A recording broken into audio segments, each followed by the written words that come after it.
নমস্কার, আমি এখন এসেছি দাঁইহাট রাস উৎসব, যে আমাদের সারা বছরের একটা আনন্দের দিন।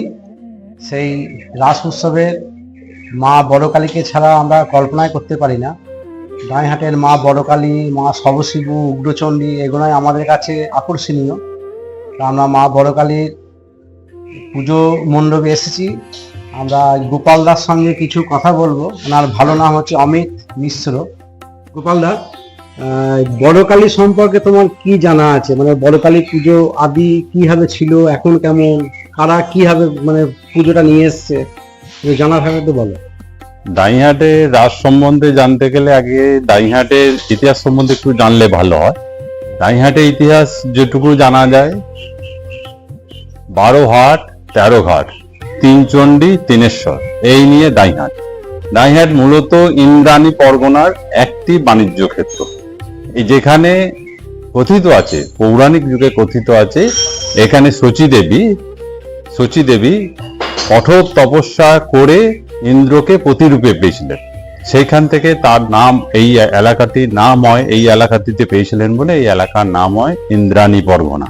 এবং বলা হয় এই ইন্দ্রাণী পরগনার ছিল প্রয়াগরাজের সমান তীর্থক্ষেত্র, এবং এটাকে সেই সমতুল হিসাবেই বিবেচনা করা হতো।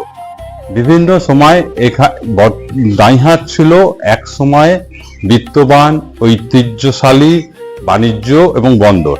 এখানে মূলত ব্যবসা বাণিজ্যের প্রসার বৃদ্ধি ঘটেছিল খুব ভীষণভাবে, এবং বলা হয় যে এখানে ধান্য এবং ধন এই নিয়েই ধান্যহাট, সেখান থেকেও দাঁইহাট কথিত আছে, এখান থেকেও দাঁইহাট নামটি আসতে পারে। বিভিন্ন কথা শোনা যায়। এবং দাঁইহাটের মূলত রাস কিন্তু বৈষ্ণব রাস না, এখানে মূলত রাস হচ্ছে শাক্তদের রাস। পুরানো দিনে আনুমানিক চৈতন্যদেবের আগে এখানে বৌদ্ধ তান্ত্রিক বা পটুয়া তান্ত্রিকদের প্রভাব ছিল। তারা বিভিন্ন কালী মূর্তি তারা পটে এঁকে পুজো করত। সেটা পুজো করত কার্তিক মাসের কার্তিকী পূর্ণিমায় পুজো করত, এবং পরের দিন তারা সেটা বিসর্জন করত খুব ধুমধাম করে, আলো দিয়ে, বাজনা দিয়ে তারা নগরে প্রদক্ষিণ করে তারপর সেই পটটাকে বিসর্জন করত। এবং সেটা কম করে 700 থেকে 800 বছর আগে। তারপর যখন চৈতন্য দেবের সময় নবদ্বীপের কৃষ্ণানন্দ আগমবাগীশ আমাদের মা কালীর মৃন্ময়ী মূর্তি প্রতিষ্ঠা করেন বা মৃন্ময়ী মূর্তি তৈরি করেন। তারপর থেকেই মৃন্ময়ী মূর্তির সঙ্গে সঙ্গে এই পট পূর্ণিমাও চলে আসছে, এবং এই পট পূর্ণিমার বাঁশ হতো বলেই এই দাঁইহাটের রাসকে পট পূর্ণিমার বাঁশও বলা হয়। তা দীর্ঘদিন এই পট পূর্ণিমার বাঁশ চলে আসছিল, এবং পরবর্তীকালে দাঁইহাট যেহেতু একটি শিল্প নগরী, বাণিজ্য নগরী ছিল, এখানে বিভিন্ন জায়গা থেকে মানুষ এসে শিল্প কার্য করত। তাদের একটি শাখা ছিল ভাস্কররা। আনুমানিক 350 থেকে 400 বছর আগে এই ভাস্কররা পাঞ্জাব থেকে দাঁইহাটে আসে। এর আগেও বিভিন্ন ভাস্কররা এসেছিল, তারা কিন্তু কেউ স্থায়ী ছিল না। তারা বিভিন্ন মন্দির তৈরি করেছিল। দাঁইহাটে যে ইন্দ্রেশ্বর মন্দির ছিল, এই সমস্ত মন্দিরগুলো তৈরি করেছিল, এবং পরবর্তীকালে তারা নিজেদের জায়গায় ফিরে যায়। এই পাঞ্জাব থেকে যে ভাস্কররা আসে তারা কিন্তু এখানে দাঁইহাটে স্থায়ীভাবে বসবাস শুরু করে। এখনো তারা বর্তমানে আছে, এবং এই ভাস্করদেরই একজন কর্মচারী ছিলেন। তিনি এখানে পঞ্চমুণ্ডী আসন তৈরি করে মা কালীর পুজো শুরু করেন, এবং তিনি এই যে আমাদের যে পট পূর্ণিমার বাঁশ হতো, তিনি মৃন্ময়ী মূর্তি তৈরি করেন এবং পুজো করেন। পরবর্তীকালে তিনি এই সাধক মারা যাওয়ার পর ভাস্কররা এই পুজোটাকে এগিয়ে নিয়ে চলে। বিভিন্ন সময় দাঁইহাটের ইতিহাস জানলে আমরা যেটা দেখতে পাই, সেটা হলো এখানে বিভিন্ন সময়ে দস্যুদের আক্রমণ হয়েছিল, কালাজ্বরের আক্রমণ হয়েছিল, আমাশার আক্রমণ হয়েছিল। বিভিন্ন সময় এইসব অঞ্চল জনমানব শূন্য হয়ে পড়েছিল। সেই প্রভাবেই ভাস্কররাও এখান থেকে কলকাতা চলে যায়।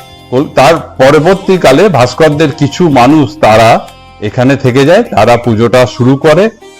আর বাদবাকি বেশিরভাগ জন কলকাতায় চলে যায়। আমরা সকলেই জানি যে বিখ্যাত ভাস্কর রবীন্দ্রচন্দ্র ভাস্করের নাম, যিনি দক্ষিণেশ্বরে মূর্তি তৈরি করেছিলেন। এই পাড়াটি তিনি এখানেই ভাস্কর বিভিন্ন মূর্তি তৈরি করতেন, তার পূর্বপুরুষরা এখানে মূর্তি তৈরি করতেন।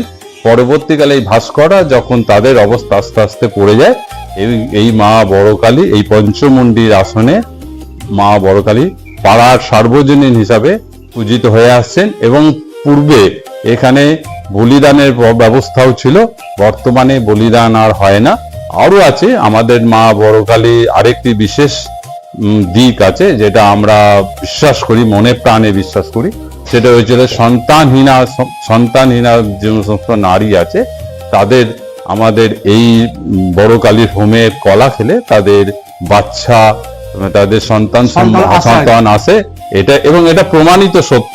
বিভিন্ন সময় বিভিন্ন ঘটনায় দেখা গেছে এই যে সন্তানহীনা নারীরা তারা সন্তান সম্ভব হয়েছে, তারা পুত্র সন্তান বা কন্যা সন্তান লাভ করেছে।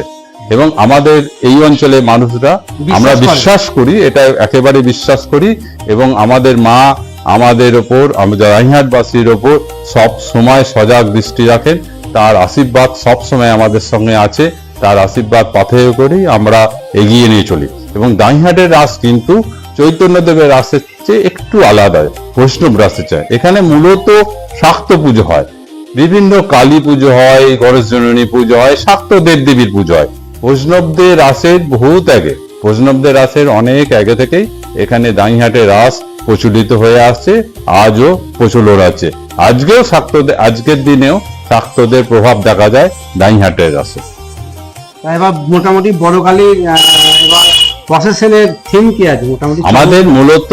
আমাদের মূলত যে ঐতিহ্য, ঢাক, ঢোল, কাঁসি ইত্যাদি নিয়েই প্রধানত বিসর্জন হয়। কারণ আমাদের কাছে মায়ের পুজোটাই হচ্ছে প্রধান, এবং সেটা যাতে দৃষ্টভাবে করা যায় সে বিষয়ে বিশেষভাবে দৃষ্টি দেওয়া হয়।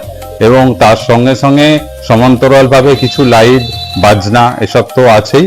আর সামাজিক কিছু মানুষের প্রতি সামাজিক কিছু মেসেজ থাকবে জনগণের প্রতি, যেগুলো মানুষের জীবনের কাজে লাগবে। এই নিয়েই দাইহাটের এবছরের বড়কালীর রাসযাত্রা। বড়কালীর পুজো হচ্ছে আগামী 4 নভেম্বর মঙ্গলবার। আমরা সকল দর্শকদের বলবো, আপনারা আসুন, মায়ের আশীর্বাদ গ্রহণ করুন, মাকে দর্শন করুন। সকলকে মা বড়কালী পূজা কমিটির থেকে স্বাগতম। আপনারা সকলে এসে মাকে দর্শন করুন। নমস্কার। তাহলে বন্ধুরা, তাহলে আমরা নিশ্চয়ই আসছেন দাইহাটে রাস উৎসবে। ভালো থাকবেন, এগিয়ে চলুন।